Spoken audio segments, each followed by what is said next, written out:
ఏన నిర్వాణభాగ్ భవేత్ తజ్ఞానం ఆప్నోతి. తత్ర పాదోదకే తీర్థే, అక్కడ పాదోదక తీర్థం, అక్కడున్న గంగ పాదోదక తీర్థం అని చెప్పబడుతుంది.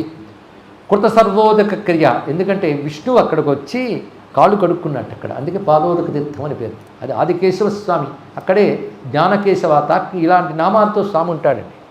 దివ్యమైన విష్ణు తీర్థం అక్కడ ఆదిత్యుడికి ఉన్నాడు.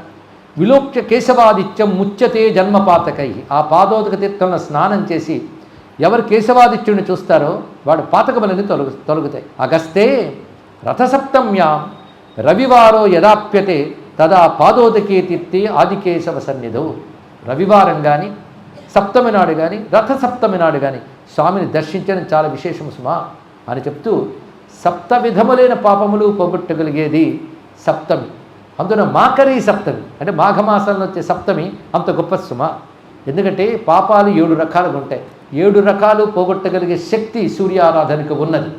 అందుకే సప్తమి ఆనాడు స్వామిని ఆరాధించినట్టయితే, రథసప్తమి నాడు చేసినట్టయితే అవేమిటంటే 7 పాపాలు చెప్తున్నాడు. ఒకటి ఏతజ్జన్మ కృతం పాపం, ఈ జన్మలో చేసిన పాపములు.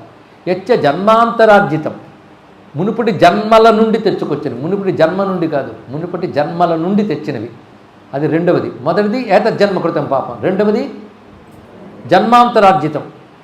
తర్వాత మనోవాక్కాయజం, మనస్సుతో వాక్కుతో శరీరంతో చేసినవి. అంటే 2 + 3 5. జ్ఞాతాజ్ఞాత, తెలిసి తెలియక చేసిన ఈ 7 విధాల పాపాలని కూడా ఇది సప్తవిధం పాపం స్నానాన్మే సప్తసప్తికే. ఇంత గొప్ప సుమా. కనుక ఆ రోజున కేశవాదిత్యుని సేవిస్తే చాలా విశేషము.